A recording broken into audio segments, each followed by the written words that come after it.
Hello, everyone, and welcome back to National Park After Dark. This is part 2 of The Conservation President and the Adventure That Almost Killed Him. And I've been sitting here waiting just as long as everyone else has, I feel like, for this episode because we're recording this a few days apart, which we don't always do. But I've been sitting here in anticipation to find out what happens next because in episode 1, you did a lot of foreshadowing that I just know that this episode is going to be filled with a lot of bad things going on. Yeah, well, let me just tell you, I, too, wanted to find out what happened up until about 2 a.m. this morning when I finished the book Good old research and finished days. my notes. So, yeah, this was an incredible story.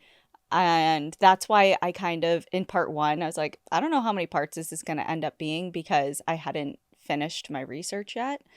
And it was pretty down to the wire up until about 20 minutes ago as to what I was going to decide to do. But this is going to be the final part.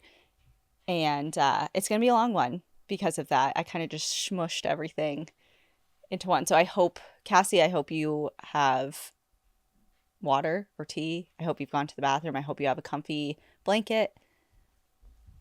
Blanket, Perfect. check. Bathroom, check. Water, not tea, but check. Great. I'm ready. Everyone else, you're free to do whatever. I'm here. But great. All right. So let me give you kind of like a formal recap of part 1. Of course, as with every multi-part episode, it goes without saying you need to listen to the previous parts to have any idea of really what's going on. But for you, especially since it's been so long, I'll give a little formal recap of part 1. Perfect. So we began speaking about Theodore Roosevelt and his many accomplishments, in particular his lasting conservation legacy. He was deeply passionate about the environment, a love that began in childhood that extended into his adult life. He earned the nickname the Conservation President for a very good reason. During his presidency, he established the U.S. Forest Service and protected about 230 million acres of public land, thus creating national parks, forests, and wildlife preserves. In 1913, after losing the presidential election and largely retreating from the public stage, Roosevelt embarked on a new adventure. His lifelong love for nature and exploration led him to pursue an expedition in the largely unmapped Amazon, where he planned to explore and conduct scientific research.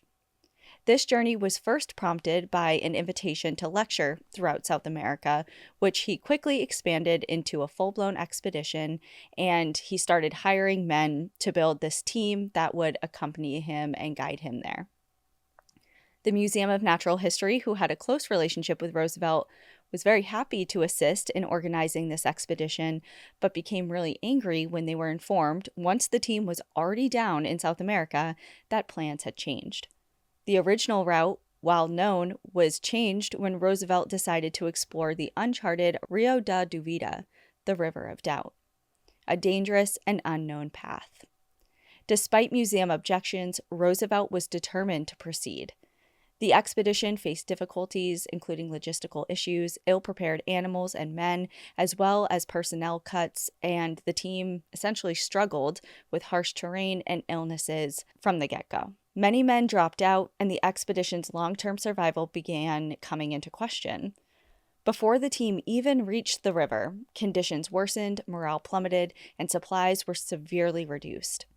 By February of 1914, the group, having lost many of its original members, finally slid their boats into the River of Doubt, keenly aware that their survival depended on pushing forward into the unknown. So, that is where we are going to pick up. I'm ready. Let's go.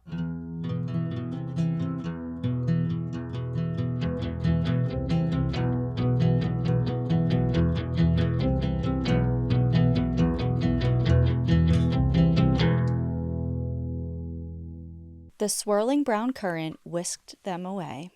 Forming a long chain of dugout balsas, the team snaked along the river. Roosevelt was absolutely entranced by the river's edge and wrote extensively about the fauna that had to be seen to be believed, and also noted his admiration for the paddlers, how they navigated the river with such expertise and skillfully navigated around sunken obstacles. While Roosevelt was on the river primarily for a grand adventure, Rondon was there for geographical accuracy and was set on leading the expedition in a way that would ensure just that. Much of his work on previous expeditions in the previous 20 years was adding to blank portions on maps or correcting mistakes already on them. As we discussed, the River of Doubt at this point in history was unmapped, so to accurately do so, the men had to rely on a combination of celestial navigation tools and the use of a sextant, along with using fixed station method of survey to accurately map the winding river. This was a reliable form of survey at the time, but it was absolutely exhausting. Repeated, detailed measurements were taken so frequently that within the first day, they stopped their boats 114 times. Oh. They would have to pull ashore, hack through the jungle to place sighting rods, which would be used to calculate distance, and a lot of other surveyor things. Surveying jargon that we don't need to get into, but it's complicated. The boats, which, by the way, in part one, we talked about the boats a little bit at the end. They're not lightweight watercraft. They're 2,000 plus pound carved out tree trunks, essentially. So all right, how could we forget that they had to ditch their boats that they were carrying through the jungle and had to buy new ones from the indigenous people that were there. And now they're these massive That's right. That so let's keep that in mind for these 114 times on day one. Perfect. The boats moved 6 miles in 5 hours that day, and Roosevelt was annoyed. Not only was the survey work labor-intensive and dangerous, particularly for his son Kermit, who was doing a lot of the work, it was killing his vibe. And it just reminded me when I was reading the book, because they went on and on about this, about how he was frustrated. Remember in The Devil Wears Prada, and she's like, by all means, move at a glacial pace. Like, that's what I envision Roosevelt thinking. But Rondon was committed to his task, and the entire team, Roosevelt among them, had grown to deeply admire and respect him, his leadership, and his commitment to routine. Each and every morning, Rondon would wake up at 4 a.m. and swim, shave, and have a simple breakfast. He'd wake the team and address them formally with orders for the day and assign various tasks. Before breaking camp and moving onwards, they would locate a piece of wood in the jungle, paint it with the date and their expedition name, and hammer it into the soil as a way of marking their presence. Roosevelt, Rondon's co-leader, on the other hand, was much less strict in his formality in both how he treated the men on the team and within his own routines. He was referred to as the life of the party of the expedition and regaled the group every night with stories of his years of adventures. Compared to the misery of the overland journey that we discussed in episode 1, or part 1, I should say, their first days on the river felt like a welcome change, but they still had their struggles. The rain was inescapable. The Amazon basin gets around 100 inches of rain every year, and the intermittent downpours would soak everyone to the bone, quickly followed by blazing sun that, coupled with the consistent temperatures of 80 to 90 degrees Fahrenheit, would turn the forest into a sauna. All of their clothing was consistently wet or moist, and that discomfort was amplified by something else within the jungle: mysterious sounds. Crashes, cries, screams, barks, and groans. Some were outright terrifying, as no one could place from what type of animal they were being emitted from. But the ones that scared them the most were those that once they were heard, every other creature fell silent too, as if they were hiding for their lives. It was worst in the night, which at times became so dark they could barely see their hands in front of their faces, let alone distinguish the prowling, slithering, or creeping creatures in the jungle. Speaking of animals, this part of the world is amongst the most biologically diverse. With thousands of known, and likely as many yet to be discovered species, you are never alone here. Amongst the top concerns for this expedition, however, were the dangerous life within the water and the life that lived alongside it. The author of this book, The River of Doubt, her name is Candace Millard. This book is amazing, and she's written a lot of other historic novels. and she's a New York Times bestseller. This book is great. If you like this story at all, I would definitely recommend reading the book. But it goes into a lot of detail, not just about the expedition, but parts of the expedition, like the jungle itself, and a lot of details on different people that I don't even mention in this two-parter. So definitely get into that. It's like we try our best in these podcasts to convey the whole story, but books, they're all encompassing. They have so much time for everything. So and another book recommendation added to the list. Yeah. And I did watch an interview. I think I mentioned it last time. I watched an interview that Candace did on her research process for this and things like that. She spent like over 10 years writing this book, and it shows.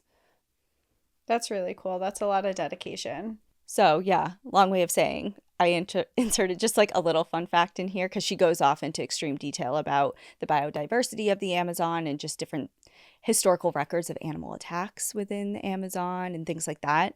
But specifically, the Amazon River is home to more than 3,000 species of freshwater fish. And compared to the Mississippi, do you want to guess at like how many freshwater species of fish we have in the Mississippi? 25. Okay.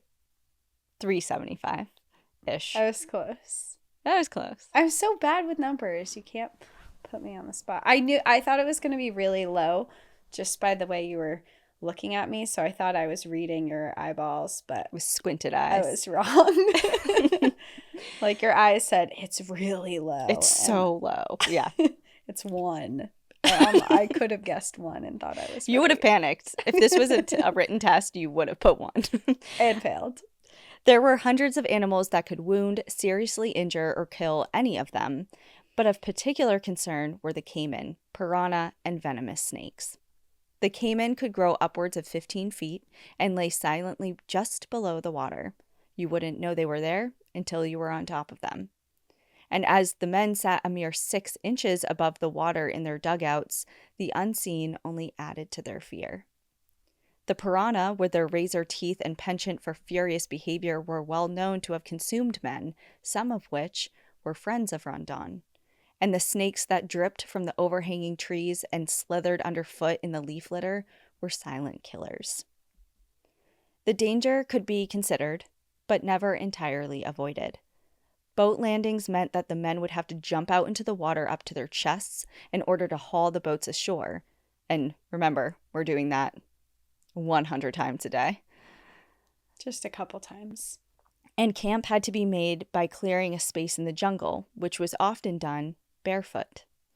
Roosevelt's first close call with death came only days after launching onto the river.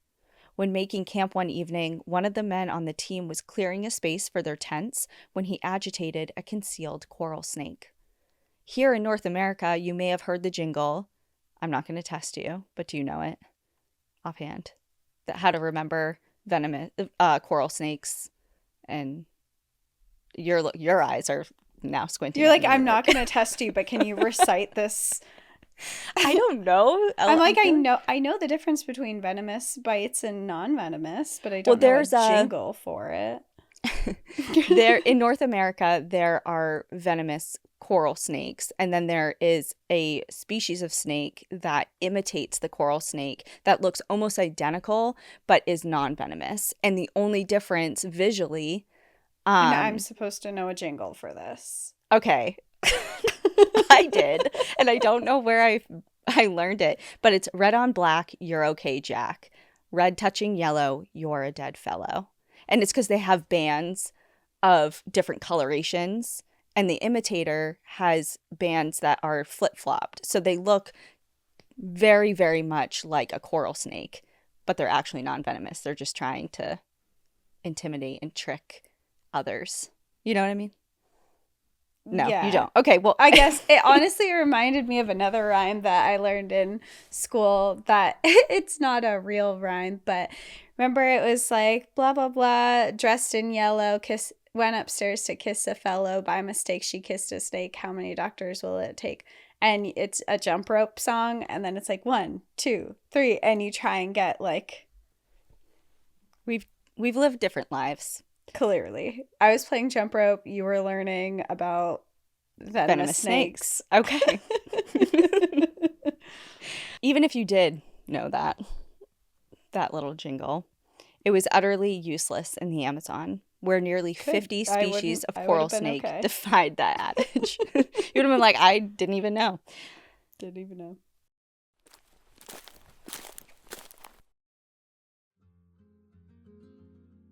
Back when I was a vet tech, I saw firsthand just how much diets affect a cat's health. And honestly, a lot of food out there, it's kind of scary. I used to crack open cans and bags filled with who knows what, and even the smell was weird.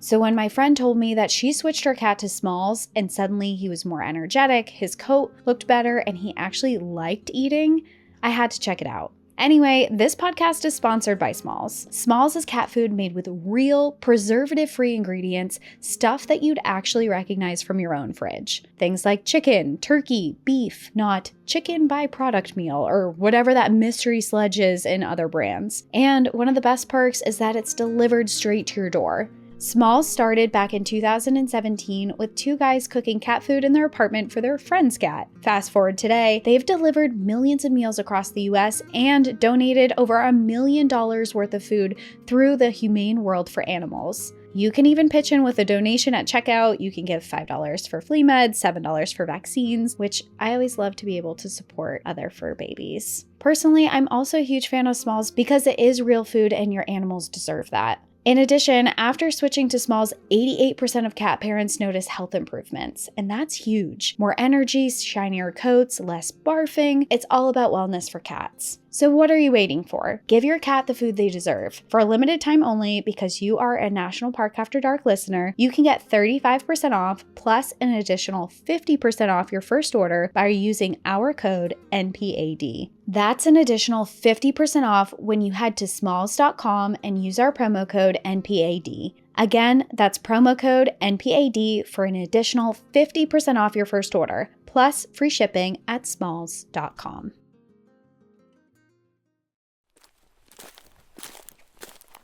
So they're making camp. They agitate this coral snake, and the man swiped at it with an axe. The man that disturbed it, he swiped at it with an axe, but missed, sending the 3-foot-long snake directly to Theodore Roosevelt's feet. At the very last moment, he stomped on it, but missed its head, which whipped around and sunk its fangs into his leather boots, dripping milky venom down his feet. It wasn't the day's only close call. Earlier that day, when drifting along the wide, placid river, the rain picked up, increasing the swiftness of the current and propelling them faster than before along the river. Rounding a bend, they were shocked to see a collection of man-made structures. They were entirely unable to retreat. They were caught off guard and had little time to defend themselves if needed, so instead, they all hit the decks of their boats, bracing themselves for an onslaught of arrows. They all went as still and as silent as possible, likely holding their breath for what could come next. But nothing did. Raising their heads and peeking carefully over the sides of their balsas, it was clear that this village was abandoned. The huts were being reclaimed by the jungle, and a simple, low-lying bridge spanning the water was crumbling, but it was proof that indigenous groups lived by the river's edge. And with no way to know if they would be hostile, they needed to remain vigilant. 3 days into their time on the river, the routine they had fallen into was disrupted when the gentle rock of the current they had grown accustomed to began to change. The paddlers exchanged knowing looks. Things were about to get spicy. The current was picking up, and quickly. The unmistakable sound of rapids roaring suddenly made themselves known, and the group was flung through them, luckily without incident. Their celebrations were short-lived, however, when they rounded a sharp corner to see frothing white water. They pulled ashore and cut a path along the bank to look at what lay ahead downstream. They were greeted with over a mile of a series of rapids and waterfalls. The river, up until that point, was fairly wide and lazy, but suddenly was funneled into mere yards, increasing the velocity of the water over the obstacles. The only solution would be a portage, one that would last 2.5 days of grueling, back-breaking work to lug their heavy canoes and equipment through the tangled jungle. Matters were only made worse by more feared jungle dwellers, the insects and their incessant attacks. Roosevelt wrote, quote, "Utterly trivial compared to the real dangers of the wilderness, the torment and menace of attacks by the swarming insects, by mosquitoes, and even the more intolerable tiny gnats, by the ticks and the vicious poisonous ants which occasionally cause villages and even whole districts to be deserted by human beings. These insects and the fevers they cause and the dysentery and starvation and wearing hardship and accidents in rapids are what pioneer explorers have to fear." It's really crazy to think that you're in the middle of the jungle. There are all these creatures out here that can harm you. And insects are actually a huge worry. Like, not only are they a nuisance, but like you mentioned, they carry diseases that cause really bad illnesses. And you're out there. It's like, yeah, you have to worry about the venomous snakes, but what's more likely to get you are these insects that are carrying bad diseases and have, I don't know, malaria, so. Mm-hmm. And in another side tangent, it's not even a side tangent, it's very nice, but that Candace includes in the book, she goes off and talks a lot about different insect-borne and transmitted diseases and gives kind of context to just how big of a problem it was. And she goes on to talk about how at that time, for different expeditions that were laying telegram wire, that Rondon was a part of, also in the decades prior, up to 80 to 90% of people on those teams contracted malaria or yellow fever or some type of disease of that nature. And it got so bad that at times they had to just cancel entire expeditions because everyone was so sick and dying. And not only is it that they're annoying as hell. They're deadly. They're fatal. And well, yeah. But like aside from that, they're just the amount of swarming and swatting, and they're just consistently and always near you. Around you, touching you, biting you, the crawling buzzing in your ear. Yep. Yeah, crawling. He went on to describe how their hands and their faces were constantly swollen, bleeding, or infected from insect bites, made worse by trudging through the portage route that they slashed through alongside the banks of the river. 2.5 days pass, and they are finally back on the river, relishing in being carried rather than having to drag, when they heard it again, the unmistakable thunder of rapids. The second portage took even longer. It took 3 full days to make it 750 yards. So that's why, when mere hours after they got into the water again, when once again the current quickened, the water began to churn, and another set of rapids came into sight, they just sent it. Not only were they absolutely exhausted from their first 2 portages, they were concerned about timing and provisions. Remember, they have no idea where this river leads and how long they're going to be out in the jungle. Right, and do they have to come back up these rapids? No. Okay, and they know that at this point? Yes. Okay. And I'll get to that towards the actual very end. But gotcha. No, they don't have to come back. I was just picturing them hiking all their stuff back up and not being... And you'd go against the current, I guess, the whole time. Yeah, no, they're not doing that. Great. So, could be a week. Could be 6 months. They had no idea how long they were supposed to be out there. And their already limited supplies were dwindling. They had been supplementing their food and the rations that they brought when they could with hunting, but finding prey here was much harder than they originally anticipated. Every animal was a master of disguise or of escape, and proved to be very hard catches. So they sent it through these rapids, they made a gamble, and they won for the most part. They made it through unharmed, although one of their balsas, which were actually 2 of the smaller canoes that they kind of smushed together to make a larger floating balsa, was sank and lost during the process. They pulled to shore, nearly limping onto land to make it to camp. It was day 12 of their river run, and they had managed to cover only 75 miles. They did that night what they always did. They found a high spot to make camp along the banks, set up for the night, and rested as best as they could. But thankfully, they did something they hadn't done yet. Glancing back at their remaining canoes tied to the shore, as tired and exhausted as they were, they decided to remove all of their supplies and provisions from within the canoes and brought them ashore before turning in for the night.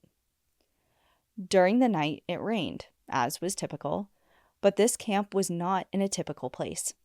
It was near the rough waters of the rapids, and that, combined with the slow but steady rise of the river with the heavy rains, caused 2 of the canoes to fill with water, snap from their moorings, and subsequently were carried down the river and smashed to pieces on the nearby rocks. And they just happened to have grabbed all their gear. Somebody had a feeling. Someone's like, maybe we should keep this on hand. Yeah, maybe we should take everything that we're relying on for life and take it with us. And thankfully, that person listened to their intuition.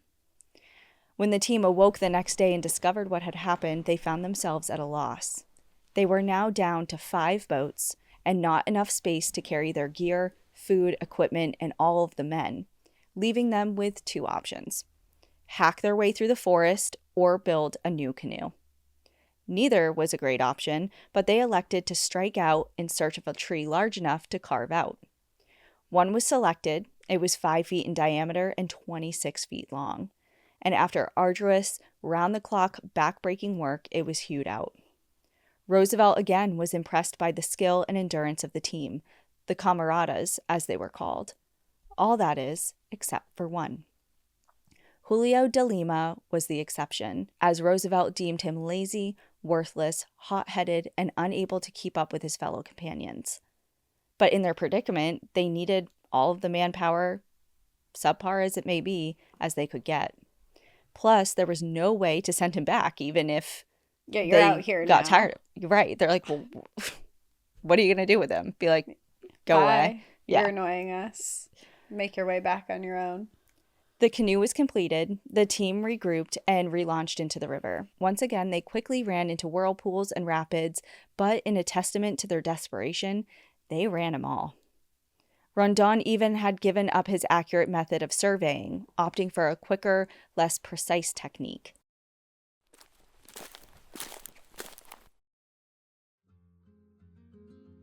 This show is sponsored by BetterHelp. Therapy can feel like a big investment, right? I mean, we're all out here trying to take care of our bodies, hiking, stretching, drinking more water than we actually want to. But what about your mind? That's just as important. Mental health deserves the same attention. And thankfully, it doesn't have to break the bank to take care of it. So let's talk numbers a little bit. Traditional in-person therapy, it can run you anywhere from $100 to $250 per session. And that adds up fast. But with BetterHelp, online therapy can save you up to 50% per session. You pay a flat weekly fee and boom, quality therapy that fits your schedule and your budget. And the thing is, therapy shouldn't feel like a luxury. With BetterHelp, it's accessible. You can get support for anxiety, stress, boundaries, relationship stuff, whatever's on your mind. And I think one of the biggest misconceptions is that therapy's only for people going through some major trauma. But that's just not true. Therapy's a tool. It helps you develop coping skills, manage your emotions, and show up for yourself and others in a healthier way. And BetterHelp makes it really easy to get started. They've got over 30,000 licensed therapists, and they've helped more than 5 million people around the world.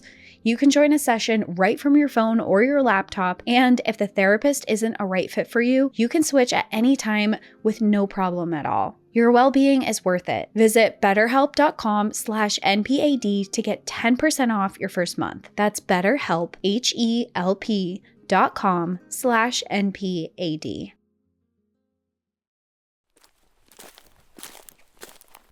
March 15th was to be their first true day of tragedy, but they awoke not sensing it at all. If anything, their spirits were high, despite the conditions that they faced. They had spent the previous week sending it through rapids and had been successful, and had the confidence that they could keep that up. That changed when the terrain around them turned from jungle to steep, rocky cliff faces. The rapids grew worse, and at one point, they could see far enough ahead to visualize waterfalls, so they pulled off where they could to assess what to do next. Rondon was clear in his command: wait for him to return from his scouting mission. But Kermit was growing tired of waiting. He had agreed to this expedition primarily to watch over his father, but he had a fiancé to get home to, and he was growing tired of all of these delays. Where they had pulled to the banks, a small island divided the river. Kermit, curious if the river was calmer on the other side of the island, ordered his 2 paddlers to take him there to see for himself. The 2 paddlers, Joao and Simplicio, at first denied his request, staying true to their commander's orders.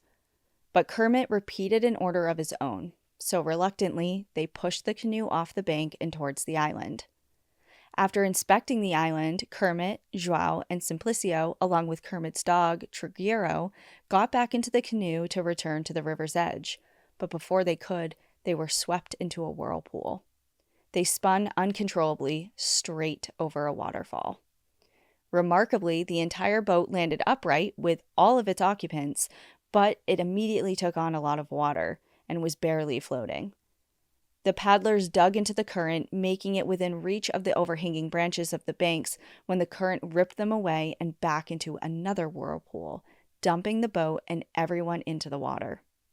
Joao managed to grab a hold of the thick mooring rope and made purchase on the rocky shore. He was struggling with all of his might to pull the boat and the men clinging to it to the shore, but the rope was ripped from his hands, sending it, the 2 men, and the dog over a second waterfall. Not the dog. And the men. And the men. But not the dog. This is also, the dogs mourning are harmed in this story. Oh, Not yeah, right that's now. a good... Not right now. Okay. But that's a really important warning. For me as well, but for just mentally listening, prepare. No. Roosevelt, sitting in his canoe above the first set of falls, watched in horror as all of this unfolded. The impact over the falls splintered the boat into pieces, losing all of its valuable contents, including 10 days' worth of food and valuable boat-building tools, while Kermit and Simplicio struggled for their lives in the water. The team scrambled across the banks in desperate search for the men, but it was the dog that they spotted first, drenched and exhausted, but alive on the riverbank downstream. Next, they spotted Kermit. He had made it out, though he fought hard for his life and almost lost it, only saving himself by snatching hold of a branch and hauling himself to safety. Within minutes, Joao staggered into view as well, but Simplicio had not been seen since he was going over the falls.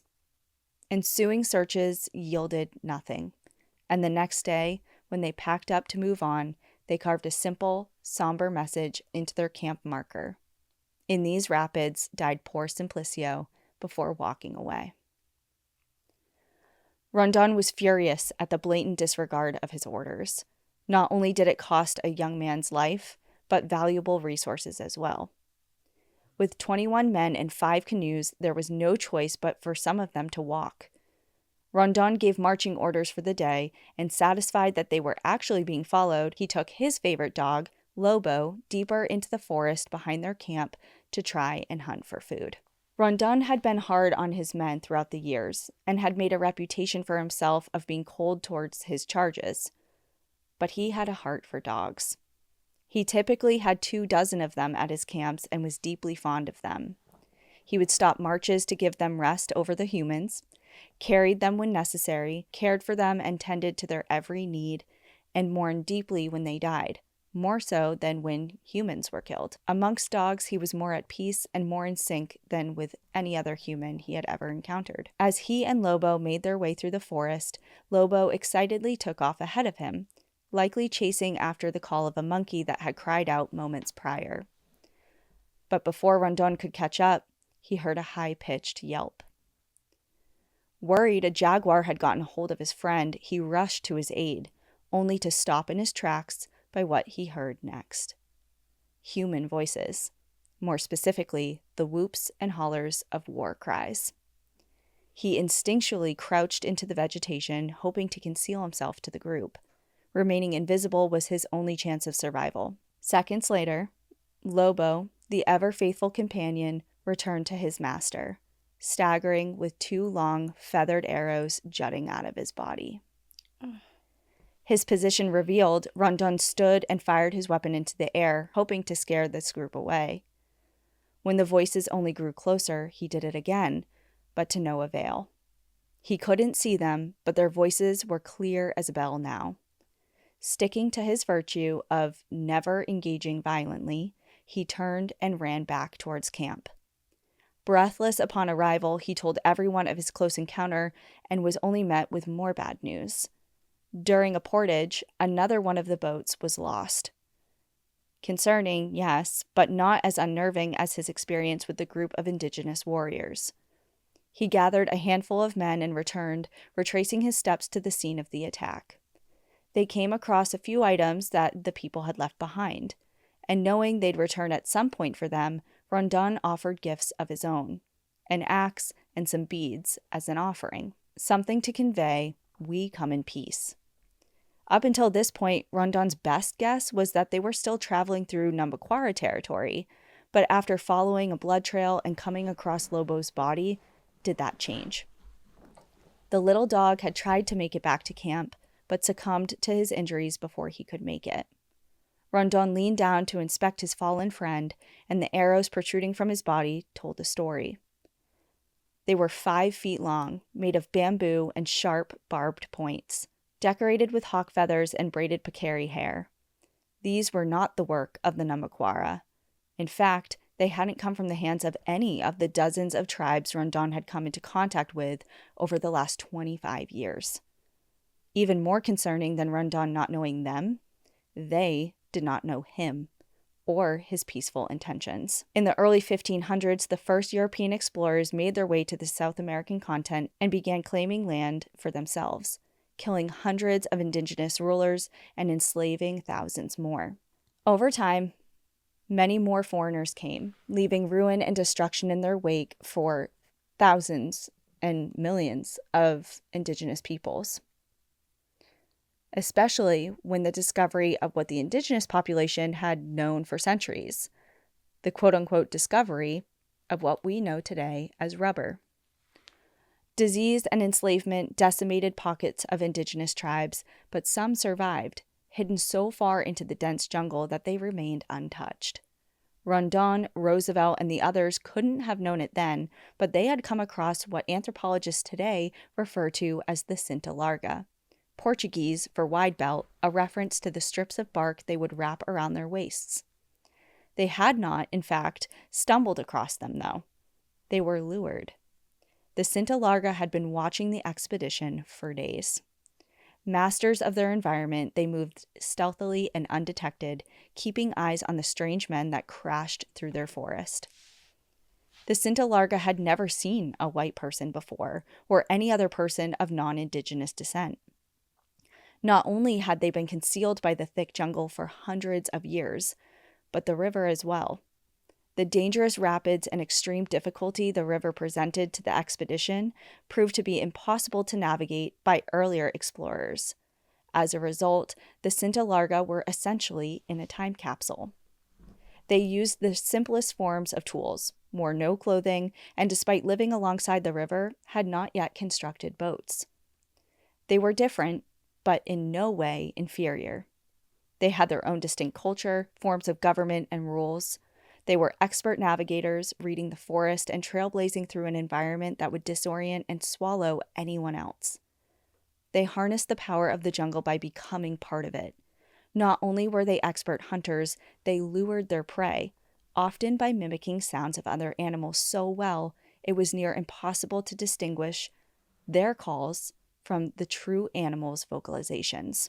And that's what the monkey was? Yeah. That the dog was going after? They had not developed fishing line and hooks, but fished with ease by using baskets and a liquid extracted from vines that acted as a paralytic to the fish, making spearing them like shooting fish in a barrel. They also cultivated the land, growing crops such as yams and sweet potatoes for a time before moving on to a new piece of land and starting again. With no written language, ceremonial guides and oral traditions were their way of record keeping and how they passed along knowledge. The fact that they did not have a single chief or ruler is what likely saved the expedition team from certain death. Each Cinta Larga village, which had about 3 to 5 families each, was completely autonomous from the larger tribe, and each family had their own chief. They had been silently observing the expedition for so long, in fact, that they had time to argue about what to do about them. Some wanted to remain invisible to the outsiders, while others believed that they should attack them for invading their territory, and then looted for their belongings. But since all of their decisions were made by consensus and none could be made, that unknowingly kept Roosevelt, Rondon, Kermit, and the others alive, at least for the moment. I can only imagine what they were thinking watching them while they're losing all their gear, struggling to navigate their surroundings, and you have this indigenous group just have never seen people like this before. Like, what's happening? What is going on with these people? Yeah. And once again, Candace goes off into more detail about how it got to the point that they were so startled by what they were seeing. They were like almost like aliens of who are these people. And the women within the tribes would tell their children, they started telling their children not to stray too far off, because if you do, you can turn into like whatever those creatures are with all the facial hair, because they didn't have much body hair or facial hair. So like even seeing these scraggly, rugged people, they just looked so other that they were like, these are monsters and you better be careful of them. It was just like so interesting to read about this group of people in particular, and she goes into such detail about them. I just had to mention some of it to give context to this. Yeah, that's so interesting to hear from a perspective of someone who is not familiar with this civilization and doesn't know what a president is, or doesn't know who these people are, to be looking from the outside in and be like, what is going on over there? What are you doing? Why do you look like that? Not only were they like, who are you? Why do you look like that? They were literally stumbling through an environment that they had mastered 1,000 years ago. Well, like you said, they've been following them for days and they haven't picked up on it even slightly. Nope. Even the dog, it sounds like, didn't pick up on it, which is surprising. Yeah. Yep. Not only were they fortunate that the Cinta Larga had decided to leave them be, at least for the moment, they were very lucky because the Cinta Larga were also cannibals. Oh. Yes. And they had very strict rules and various codes of conduct for the practice. But long story short, the expedition team would have been very fair game for such a ceremonial meal. So they met the criteria. They sure did. Rondon did not know who the Cinta Larga were at the time, but he had enough experience with indigenous peoples of the jungle to know that they were at a significant disadvantage. He continued to leave gifts as peace offerings as they traveled, but also posted guards to look over the team at night. The team is now down to 4 canoes and 21 men.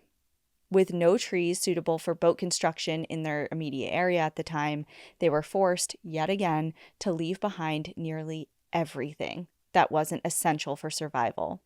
And knowing the dozens of eyes peering at them from the jungle just out of sight, they pushed on, half of them paddling boats and the other half bushwhacking. By now, Kermit's shoes were almost entirely disintegrated from off of his feet, and he was also struggling with malaria. Everyone's legs were slashed to pieces, swollen with insect bites, and speckled with bruises. Strips of canvas were attempted to bring some solace and used as makeshift shoes and leg wraps, because their clothes, they don't have any changes of clothes now. They only have food. They've ditched everything else. Like, we just need food to survive. Yep. So all of their clothes are starting to rip and tear and expose their bare flesh. So they tried to wrap some of their extremities in canvas, but it was useless because the rain would get it sopping wet, the mud on the trail, and it was just a perfect concoction for infection and disease. This expedition sounds horrendous. It just gets so much worse. Like, it just keeps getting way, way worse. Perfect.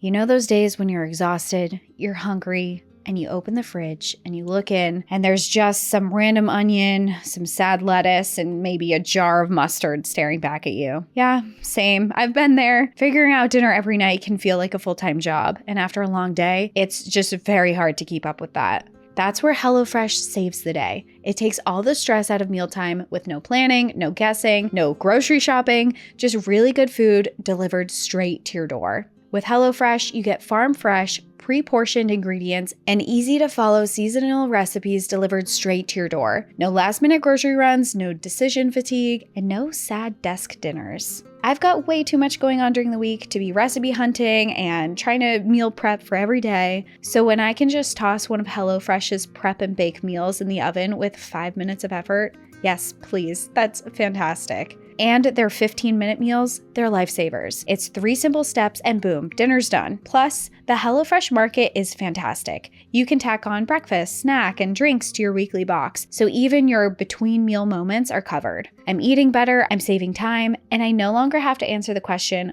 what's for dinner? And chips, a spoonful of peanut butter, which I've actually done. Get up to 10 free meals and a free high-protein item for life at hellofresh.com/NPAD10FM. 1 item per box with active subscription. Free meals applied as discount on first box, new subscribers only, and varies by plan. That's up to 10 free HelloFresh meals. Just go to hellofresh.com/NPAD10FM. HelloFresh, America's #1 meal kit. The rapids were relentless, and portages were necessary almost every single day.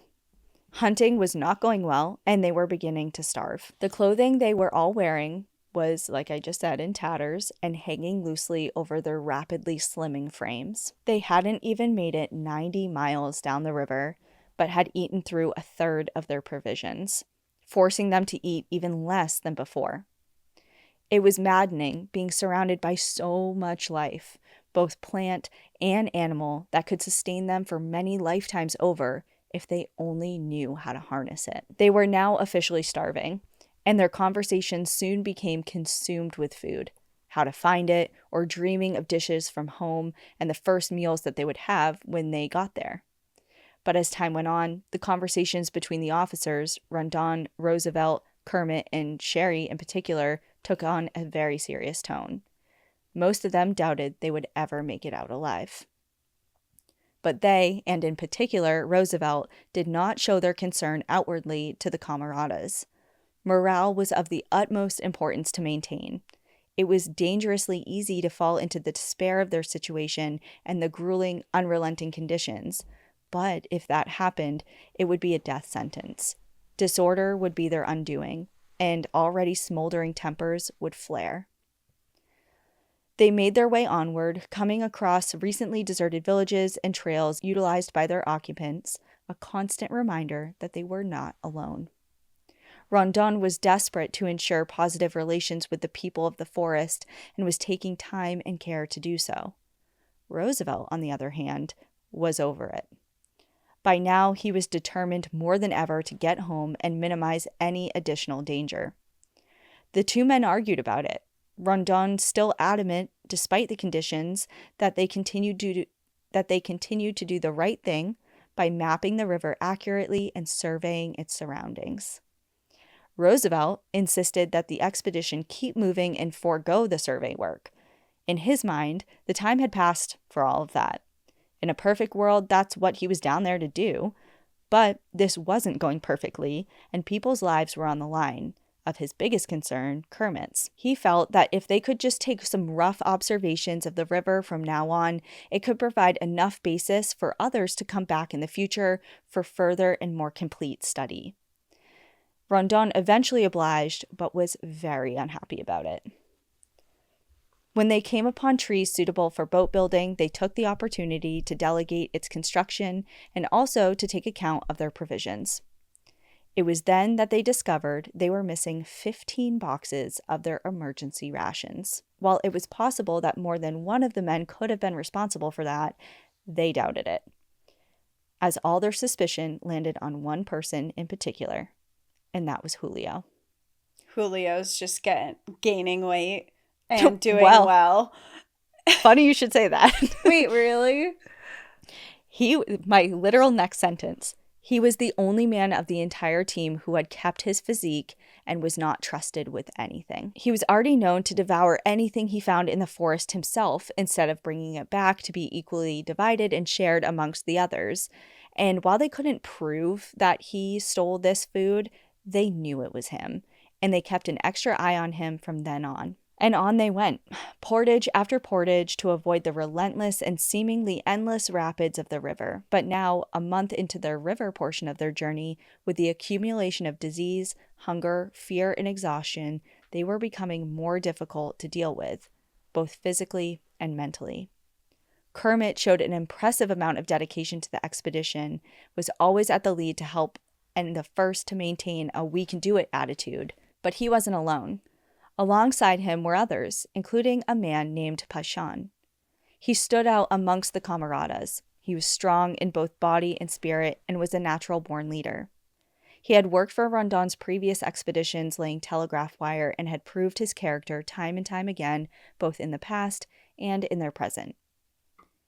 So when Julio came, in tears, to Rondon and Roosevelt exclaiming that Pashan had punched him in the face, they knew that he must have had a valid reason to do so, and he did. Turns out, Julio was caught by Pashan stealing food, and given their circumstances, that was a very serious offense. Yeah, they're running low on food. They're already out there for a month. Everyone's losing weight, and then they're starving. You're going to get punched in the face. That's the least. I can't even believe that's all that happened, but... And Roosevelt, who was at his absolute wit's end with this guy, because remember, from the very get-go, he's like, I have my eyes on this guy. He seems different. He seems shisty. And well, he's also a little racist, so. Well, yes, but it was his character. It was his character that he was keeping an eye on. He suggested they just shoot him. Like, ruthless. He can't be trusted. He's stealing food. For sure. Like, we already suspected that. He's difficult to work with. He doesn't pull his weight. He's causing problems. He's putting our lives in jeopardy. I mean, honestly, even though it's pretty ruthless to say that, but if he is jeopardizing your own life by taking the only food that you have and hoarding it for himself instead of sharing it amongst the group, which could theoretically shorten your life by weeks, it's not the worst. I understand the suggestion. I don't condone it, but I understand it, especially in a survival situation. Right. Because this is not a typical They're not out in the woods somewhere where someone's going to come, a rescue team's going to find them. You know, like this is way back when. It's life or death, period. Period. Yeah. Rondon, on the other hand, was more sympathetic. And it was decided that punishment wasn't an option given their circumstances. Like, he was adamant. He's like, I'm not going to kill the guy. And what else are we going to do? We can't put him in jail. There's no jail. Yeah. Like, we can keep an eye on him, and that's about it. Make him do more labor. He's the most fit now. Make him work off those calories he's been hoarding. Would be my suggestion. Yeah. The next couple of days turned around. The weather was on their side as the rains relented, and some of the men caught game and fish for the first time of the entire trip. It was a welcome reprieve for the team, but as Sherry noted in his journal, by his calculations, they likely had 3 or 4 times the amount of distance left to go. They had traveled less than 100 miles and had now gone through half of their food. Less than 100 miles in over a month on the river. It's a very depressing realization. On the heels of their feast day, in yet another set of rapids, 2 of their canoes caught in vines and were ripped into the current. They were still visible this time, but being pummeled by the water and were starting to slowly sink. At this point, everything was critical. Everything was worth saving if there was a chance. So every available man jumped in to save it, but were struggling against the current and the slick rocks. Roosevelt jumped in to assist, despite suffering a high fever and weakened condition from malaria. But there was another thing that no one knew but his son that would soon prove to be a very, very big problem. For the previous 12 years, ever since a near-fatal trolley accident in 1902, he had only one strong leg. His left leg had been crushed, and while doctors had been able to save it in the moment, they advised him that it would from then on be a source of concern, and especially prone to infection or injury. So, when amongst the struggles of trying to save these boats, Roosevelt slipped and scraped his shin on the sharp edge of a river rock and began pouring blood into the water, he knew it was about to be bad. And bad it was. They were able to rescue the boats, but now it was clear that Roosevelt was the one in need of saving.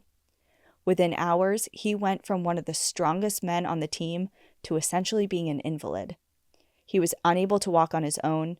Infection already took hold at the wound and his fever spiked. He sweat profusely and was barely able to sit up from his cot without assistance. While his condition worsened, the rest of the team worked hard to fight their biggest obstacle yet, a massive gorge, a mile long with steep, sheer cliffs on either side of a series of 6 massive waterfalls. Rondon had set out teams to survey the area, but gathered everyone with sombering news shortly after. He said, quote, "We shall have to abandon our canoes, and every man will fight for himself through the forest." The team was stunned and terrified. To all it seemed, as Sherry later wrote in his journal, a death sentence. They were terrified of being lost, and as one Polish explorer once wrote of being lost in the Amazon, quote, "The jungle is jealous and voracious.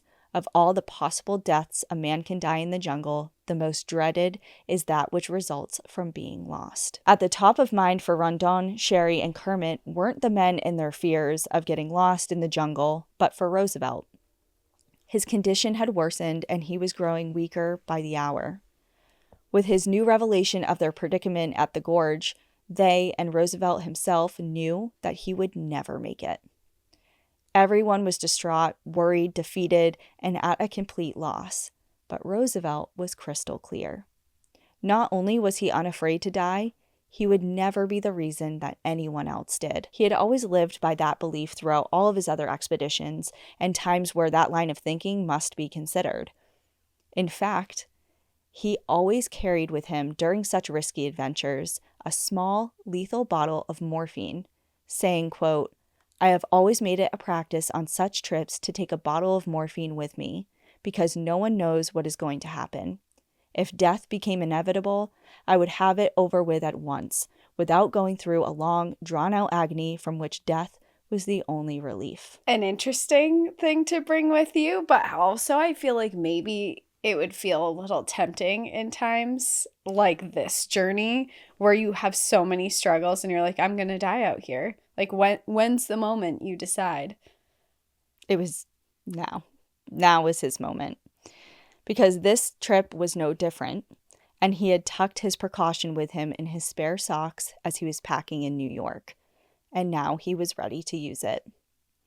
For him, it wasn't about ending his life. It was about doing the right and necessary thing to save others. Roosevelt was a firm believer that no man, himself included, should ever jeopardize or endanger the lives of the rest of a team. As the night went on and his condition worsened, he pulled Sherry and his son to his cot side, as serious as ever, saying, "Boys, I realize that some of us are not going to finish this journey. Sherry, I want you and Kermit to go on. You can get out, and I will stop here." Wow, that's very admirable and very brave.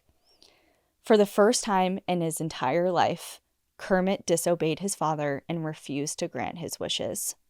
He was absolutely determined to get his father to safety, no matter the cost.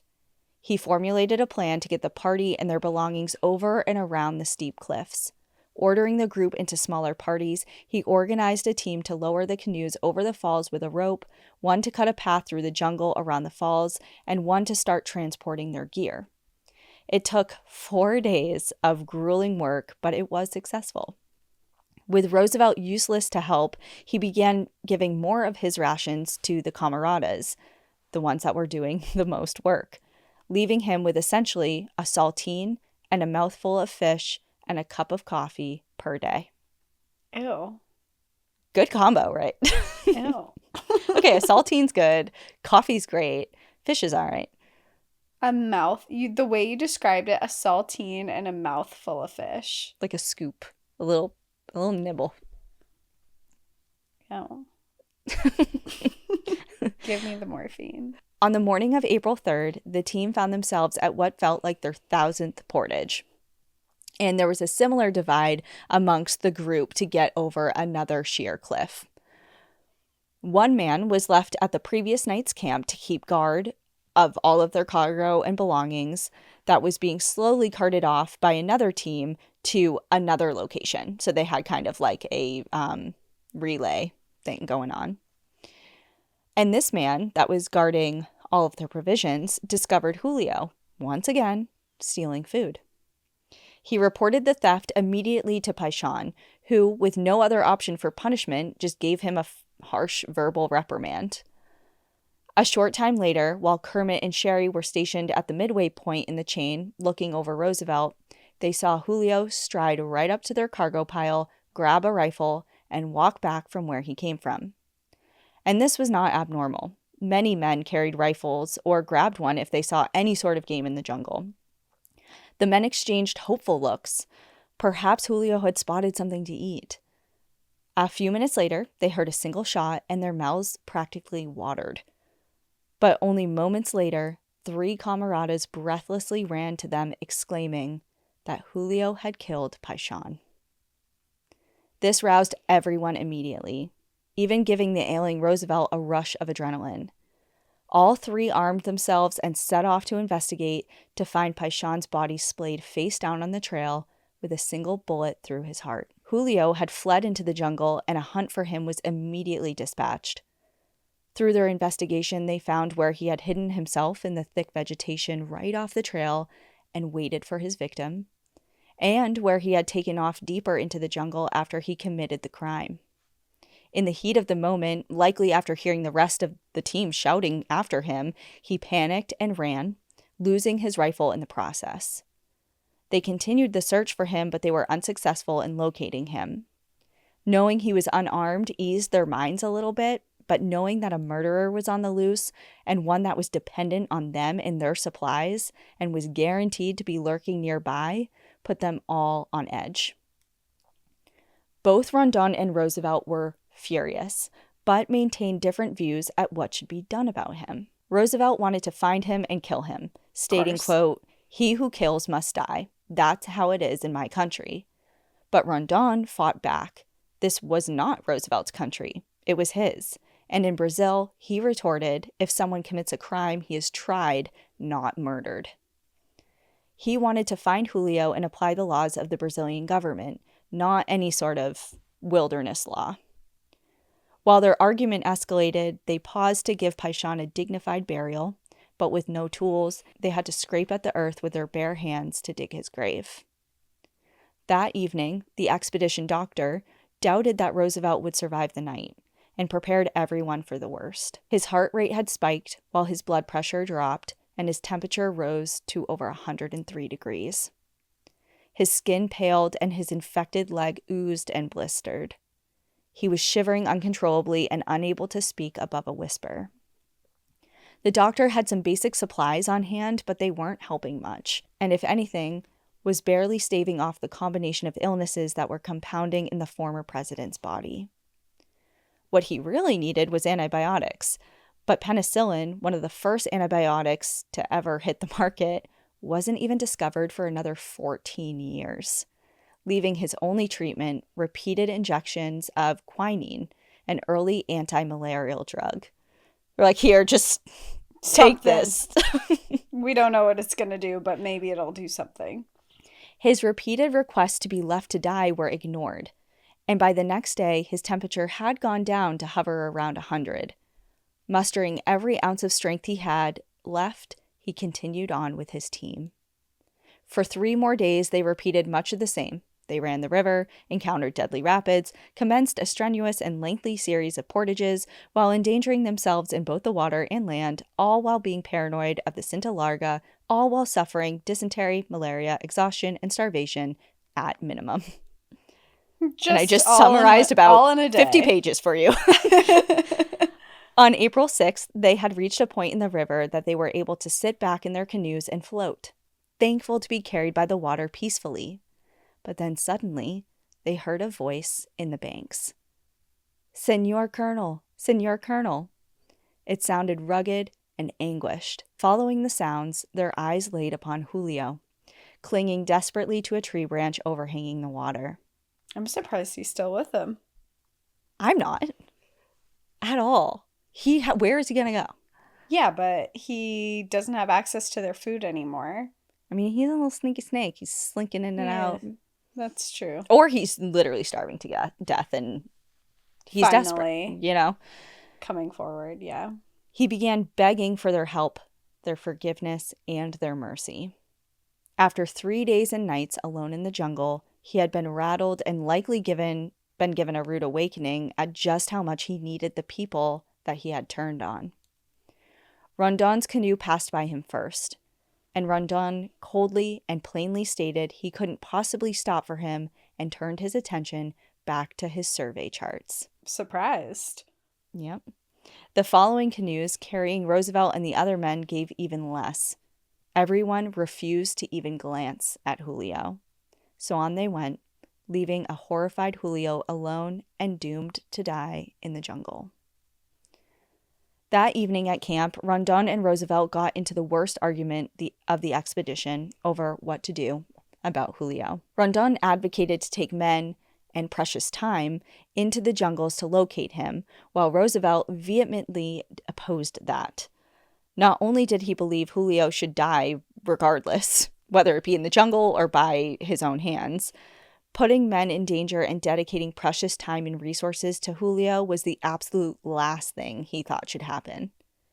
In the end, Rondon won out, and a team was sent out to try and find him. They repeatedly called his name, they fired their weapons into their air, and even made signal fires. But after a full day of search, they came back empty-handed. It was surmised that Julio perhaps tried his luck with the only other people around, the Cinta Larga. According to one of the first known accounts of an outsider seeking help from the Cinta Larga came from many years later, in which a lost English engineer sought their aid after stumbling upon one of their villages. Starving and on the brink of death, with nothing else to offer, he gifted them his only possession, his knife, in hopes to show his appreciation and good intentions. The Cinta Larga accepted the gift, and in exchange gave him food. After watching him eat his meal, one of the men walked up behind him and, using the gifted knife, slit his throat. So needless to say, Julio likely fared about the same if that was indeed what he attempted to do. But regardless of what happened to him, we will never know, because Julio de Lima was never seen again. That's what happens when you're not a good team player and you try and ruin the chances of your teammates' survival. It's like, I can't say I feel bad for him. You can't think for yourself in a situation like that. Yeah, where your survival depends on working together with other people that you agreed to be out with. Right. And I understand I can't put myself in the same shoes. I'm not there and I've never been in a situation similar to that. Mm-hmm. But, I mean, even under the highest stresses, to be sneaking around and not helping your teammates. And I understand sneaking food occasionally, like a little bit here and there if you're starving and things are really tough, but not helping and really... He wasn't doing himself any favors, no, for sure. He was doing everything wrong. Yeah, he was. And it's just, I don't know, I can see it for sure. But at the same time, to actually lock eyes with somebody who is so desperate and you're basically signing their death warrant by not helping them, that's a whole nother level of commitment to, like, yeah, you gotta go. You know what I mean? Yeah. Like, it's rough. It's ruthless, but at the same time, they killed someone that they all cared about. That's true.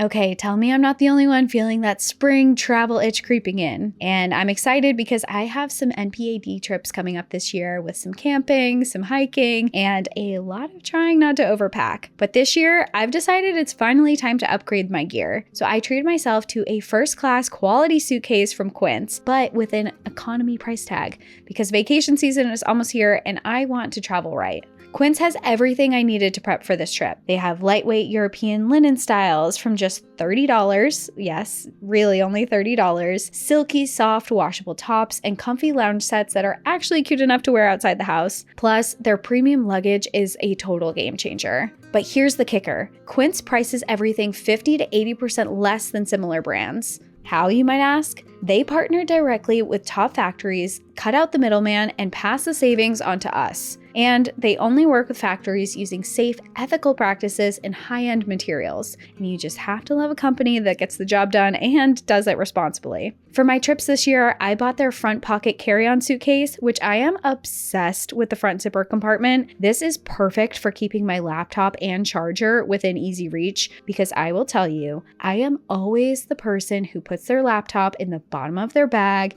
and then holds up the security lines trying to take it out, and then again, trying to put everything back inside. So when I saw that this suitcase had a front pocket, I knew that it was the one I needed for all of my future travels. For your next trip, treat yourself to the luxury upgrades you deserve from Quince. Go to quince.com/NPAD for 365-day returns plus free shipping on your order. That's QUINCE.com/NPAD to get free shipping and 365-day returns. Quince.com/NPAD.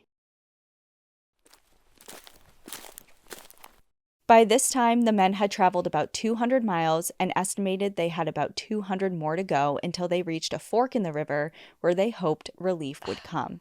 200 miles? We are creeping along. How far are they going? Oh, well, they don't know. They don't know. Remember? 200 more miles until a fork in the river. So hang on. Like, maybe Julio had it right. Maybe. She's like, He's like, I'm done. I'm done here. Go. Prior to the expedition, in anticipation of needing resupply or aid, Rondon had arranged for backup. Lieutenant Pyreneus and his platoon would be waiting at a pre-designated spot. Looking at his team, Rondon doubted if they'd ever make it, but they pushed forward.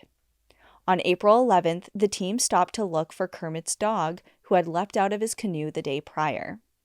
And while the decision annoyed Rondon and the Brazilian officers, who had been given a lot of flack for wanting to pause the expedition for what they deemed to be more important pursuits, like surveying the river or locating a human being, Julio, something amazing came out of this delay. While some of the team went off to find the dog, others tried their hand at fishing, and while doing so, came across telltale signs of rubber tappers. It was the first sign of people, other than the Cinta Larga, that they had seen in over a month, and it couldn't have come at a better time. Hours later, with the dog in hand, they paddled onwards, fingers crossed to find the help they desperately needed. It was days until they finally came across a house and a small hut dedicated to rubber production. The men nearly cried in relief, but once again, their hopes were dashed when they discovered the home deserted. Peeking inside the windows, they saw food, but Rondon, ever the law-abiding man, did not allow his men to touch it without permission from the homeowner, so they went on. What? This is a survival situation and they're all starving. Can't you leave a note that says, I'm so sorry I was dying, I'll pay you back? I mean, as a reader of this book, and with more understanding of like the atmosphere around this type of thing, this isn't like somebody's house that can go down to the grocery store. Like a lot of these people, these rubber tappers are not doing well themselves and are on the brink of starvation. Like they are too, also way out here. So he was really concerned that by taking something, it would be dooming somebody else. Okay, that makes more sense. About a mile downstream, they encountered a small canoe and a rubber tapper in it. The worker, Raimundo Jose Marquez, did not expect to see anyone that day, or pretty much ever, coming from upstream. He knew of the Cinta Larga and the dangers that they posed, and expected if anyone was to be coming from that direction on the river, it would be them. In response to the flotilla approaching him, he panicked and paddled away, fearing for his life. Rondon, sensing his fear, stood up and waved his hat, shouting words of reassurance. And Raimundo was startled to see them, what looked like this ragtag group of Brazilians and Americans on the brink of death. They were filthy, diseased, and starving. And unfortunately, he didn't have anything to offer them. As he was so impoverished himself, he had nothing to spare. But he did offer hope. There were villages just downstream that would have what they needed. And he was right. Just downstream, they came across a home, and this time there was smoke coming from the chimney, a soft glow of light coming from the windows, and children playing outside.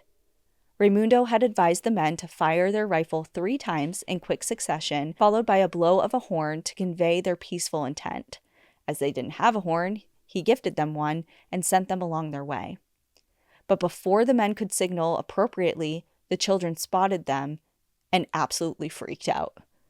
Their village had been attacked by the Cinta Larga in the past, and everyone knew where they came from, and it was exactly where the expedition was emerging from. The children ran inside and alerted their mother, who quickly gathered them up and ran as fast as she could, screaming and tripping and falling all over the muddy banks to her neighbor's home to sound the alarm. While all that chaos was unfolding and the men in the village were assembling, Rondon pulled the team ashore and, with little choice left, with a dying ex-president and starving group of men, entered the home without permission. And to quote Candace Millard in the book, she says, quote, "Stepping inside, Coronado, who is the woman's husband that eventually comes back to his house, found Theodore Roosevelt and Brazil's greatest explorer resting in his home while a group of starving, exhausted men made dinner over his wife's fire." Imagine you're like, hello? Okay, hello? Not only are you not the Cinta Larga, who I think are about to murder me and my entire family and everybody that I love, like, he knows who Theodore, at this point in time, most people know who Theodore Roosevelt was. Mm-hmm. And Rondon is famous in Brazil. So he knows just, like, who they are. He's making dinner in his home. And he's like, Can I help you? And all was well from there. The family not only graciously welcomed the men, but provided them with provisions, 2 additional canoes, and helped them hire a guide for the rest of their journey, which lasted another 15 days. Shut up. I'm going to condense it because... It's not even worth it at that point. If they were like, you only have 15 days left, I'm like, I'm good. God, can I move in? Give me the morphine. With the help of the guide, they were able to buy additional provisions along the way at various small villages and had much needed expertise with navigating the river and help portaging and completing their journey. What the guide did not help with, however, was locating a hospital, because none existed anywhere nearby. The doctor had been advocating to perform surgery on Roosevelt's leg for days at this point, but Roosevelt constantly postponed his inquiries, hoping that they'd reach help or he'd start to improve on his own. It wasn't the pain that he was worried about, despite the lack of, any anesthetic, but rather the swarming insects and less than ideal operating environment. The pain and infection, though, had gotten so bad that he finally relented, and on April 16th, he allowed the doctor, with the assistance of Kermit, to perform a procedure.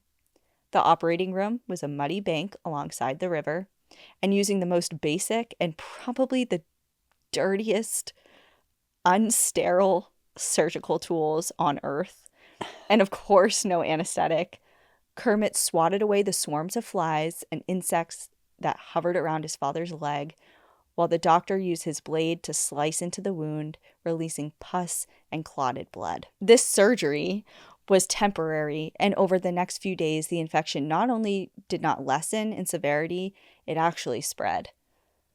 It's like, oh, nah, did it. You're not saying. You don't say. You don't say.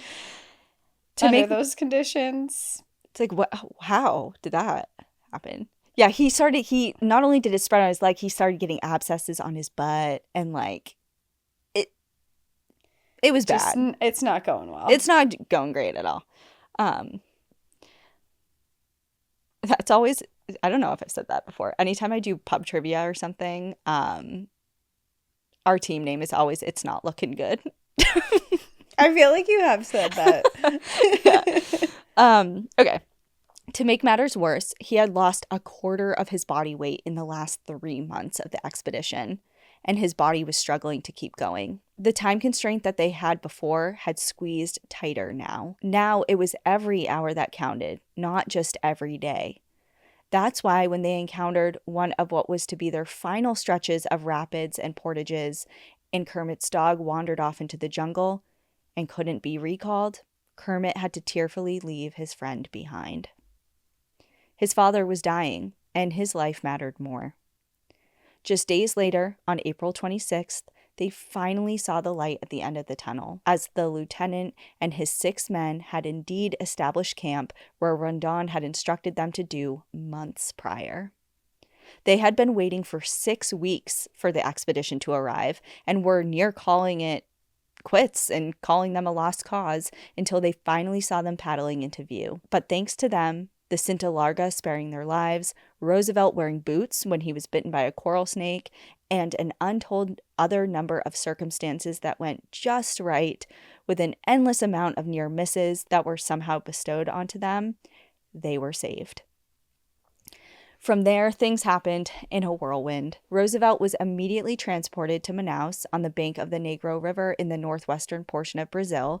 It was an area that served as a major departure point, but most importantly, it had a hospital. He was stabilized and then loaded via stretcher onto a steamer ship bound for the U.S. 3 weeks after the expedition team caught sight of the lieutenant, they were pulling into the New York harbor. Roosevelt's homecoming was an occasion for the ages. His return was international news and everybody rejoiced, but they also scrutinized and questioned the legitimacy of the expedition. Unbelievably, several people, including some of the world's most prominent and respected geographers, were the first to pipe up. Despite being what the papers described as a shadow of himself, clearly recovering from what was an arduous, near-death 3-month journey in the Amazon, the accomplishments and details of the expedition's journey were called into question, and very publicly. Imagine going through all of that, and then you get home and people are like, Did you though? Really? Did you really do that? Did that happen? The rage I would feel. For example, Sir Clements Markham, former president of the Royal Geographical Society and the man who sent Robert Scott to the South Pole, nearly scoffed to the New York World, stating, quote, "It's certainly a very remarkable story. I feel somewhat incredulous as to Colonel Roosevelt having actually discovered a new river nearly 1,000 miles long. While some mocked and questioned his and his team's accomplishments, others stated they think he merely studied previous explorers' printed reports of their own journeys and mimicked them to the press." And then starved himself. Essentially saying that he read reports of other expeditions and faked the details of his own to mirror similarities. But there were 21 other people that were with him. Okay. And he's on the brink of death, had surgery. I'm sure his leg still looks not great. He's actually almost still dying. First of all. They're like, liar. Other people died and are buried at the banks of these rivers. They were, the gall. Yes. The gall. Roosevelt found out about the slander even before he reached New York, and he was pissed. After recovering from the most serious effects of his illness, he was quick to set the record straight. Starting in May, he began giving extensive, detailed speeches to groups such as National Geographic and the Royal Geographic Society, both in the U.S. and abroad. In attendance were often members of the expedition, including Sherry, the naturalist who was at first hesitant to join the journey and was very wary of Roosevelt's intentions, but somebody who wound up being one of his closest friends and strongest allies. Every speaking engagement was packed, so much so, in fact, that the rooms were overflowing and people were constantly turned away at the doors. His speeches were essentially mic drop moments, and everyone who initially doubted him went silent or retracted their statements entirely, especially after his book, Through the Brazilian Wilderness, was published, which I also read excerpts of. I couldn't read both, but he does have a firsthand account, complete book that's available online for you to read if you want, like, Very from his interesting. perspective. In the years that followed the expedition, Roosevelt went back to work in politics and the military, but never fully recovered from the illness he contracted in the Amazon. From then forward, he was a weakened man and continued to suffer from what he referred to as his old Brazilian trouble. By 1918, 4 years after his final grand adventure, Roosevelt's health took a sharp decline, and on January 6th, 1919, he passed away in bed at his home in Sagamore Hill at the age of 60. And for many who were left behind that loved him, life was never the same. Kermit's life after the expedition is a very sad one. He went on to marry Belle, but their relationship was very tumultuous. Kermit suffered from mental health problems, which many people have suspected may have had some sort of hereditary component, because his father's only brother, Elliot, had similar struggles. Kermit grappled with financial hardship and alcoholism, which only worsened following his father's death, which devastated him beyond measure. In 1941, he was sent to Alaska after the attack on Pearl Harbor to assist with the war effort, where he accompanied airmen on missions to bomb Japanese strongholds in the Aleutian Islands. In June of 1943, he had a conversation with a friend while at Port Richardson up in Alaska and expressed that he was tired and wished he could sleep. His words held a deeper meaning, though, as that evening he ended his life with a revolver. He was 52 years old. George Sherry continued his work in South America for several more years following the expedition, collecting more than 100,000 birds for study over his lifetime. As much as he loved his work and the travel and adventure opportunities that travel provided, he loved his home in Vermont just as much. He happily retired there and spent his final years happily surrounded by his family until his death in 1948 at 83 years old. Vermont? Yeah. What part? I feel like we might have mentioned this before. What part of Vermont was I he in? didn't write it down, and I'm kicking myself because I had a feeling you would ask. But he does have a particular farm. They refer to his farm in Vermont, so I can, off air, I'll let you know. But it's funny because when they were starting to starve and really daydreaming about food and like what they wanted and what they were going to eat when they got home. So like maple syrup. He said maple syrup and pancakes.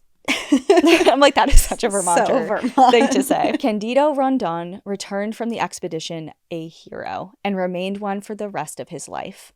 He was adored by his country, not only for his work on the expedition, but his decades of work in Amazonian exploration beforehand and afterwards. He was repeatedly asked to run for office, but he repeatedly declined, focusing rather on being an advocate for Indigenous rights. His legacy in Indigenous rights are felt in the form today within the National Indian Foundation and its work to ensure the rights of Indigenous peoples are respected and protected, and the work they do to preserve Indigenous land, culture, and traditional ways of life. He was promoted several times within the military and was even nominated for a Nobel Peace Prize by Albert Einstein. In 1956, the Brazilian government renamed a territory in his honor. What we know today as Rondônia is nearly twice the size of England. In 1992, the Rondônia National Forest was established and named in his honor as part of Brazil's broader efforts to protect the Amazon rainforest and promote sustainable land use practices in the region. Brazil's national hero died at home surrounded by family in 1958 at the age of 92. And it wasn't until the 1960s, after we had successfully landed on the moon, depending on who you ask, I guess, that the Cinta Larga had their first official contact with the outside world, an interaction that was chronicled by National Geographic.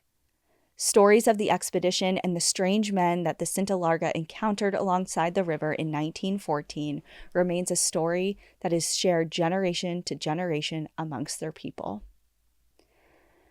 Expeditions to travel the same route as the Roosevelt-Rondon Expedition of 1913 to 1914 in the years following their return failed miserably.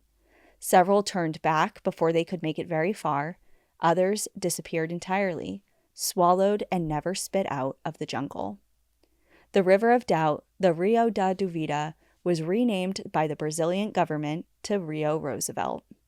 It bears landmarks, canyons, rapids, tributaries, and more named after people from this expedition, including Simplicio, Paixão, and Kermit. As of 2025, Brazil has over 70 national parks, some of which Rio Roosevelt flows right past or through. But here in the U.S., there are several national park sites dedicated to the former president, including the Theodore Roosevelt Inaugural National Historic Site in Buffalo, Theodore Roosevelt Birthplace National Historic Site in New York City, and Sagamore Hill National Historic Site on Long Island, and of course, Theodore Roosevelt National Park in North Dakota.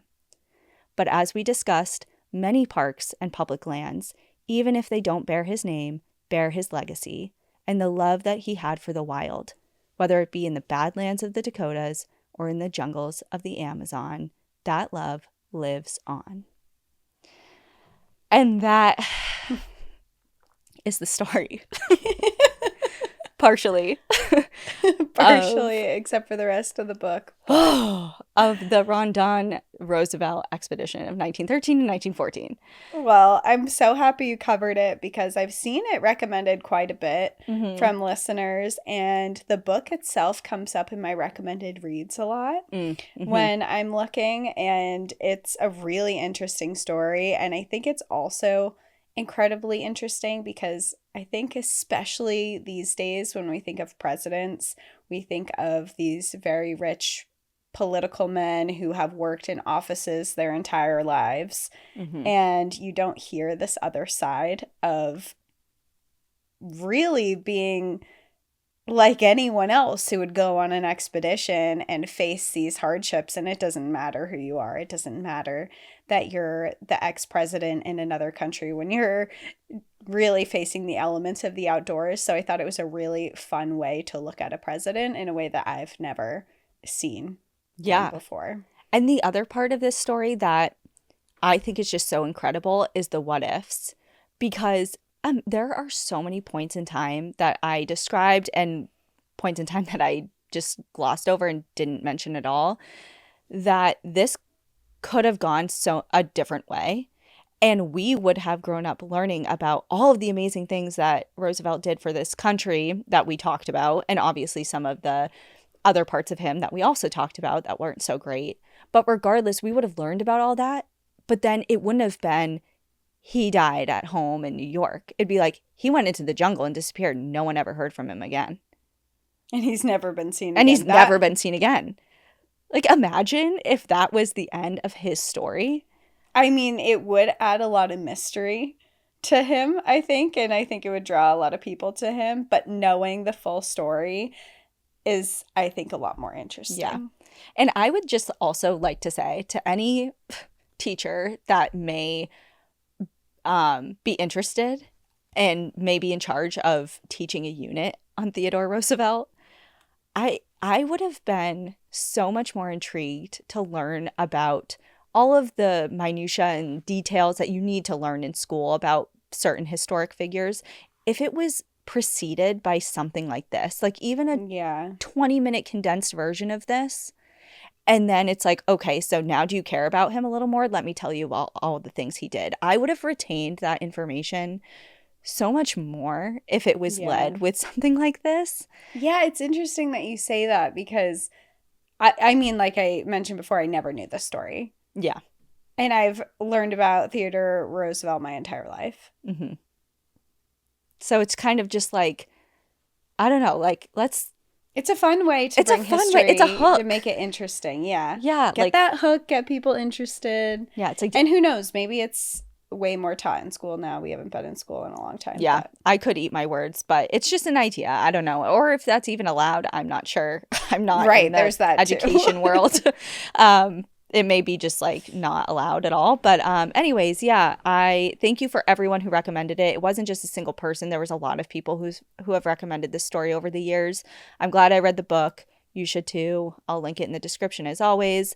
And I'll also add it to our website. If you do not know, we have a website that has a tab that is called Bookshelf. And I make sure to go through all of our episodes, whether it be mine or Cassie's, and pull books that we use as references and highlight them on that page. So you can literally scroll through and see all the books that we've discussed, either from episodes, guest authors, even our bonus episode books that we talk about. They're all there. So if you're in need of some reading inspiration, it's there for you. And let's go. I've been talking literally way too long. Yeah. Well, thank you everyone for hanging in for this 2-parter that could have been a 4-parter. But it was not. And it was so interesting, and I think will really motivate people to read the book. But thank you everyone for hanging out. We will see you next time. Enjoy the view. But watch your back. Bye everyone. Bye. Thank you for joining us again this week. If you love National Park After Dark and want to hear exclusive bonus stories, join us on Patreon or Apple subscriptions. Patreon subscribers have access to our National Park After Dark book club, live streams, Discord, and much more. If you prefer to watch our episodes, video episodes are now available on YouTube. If you're enjoying the show, please take a moment to rate, review, and subscribe on your favorite listening platform. And to follow along with all our adventures, you can find us on Instagram, Facebook, TikTok, and X at National Park After Dark.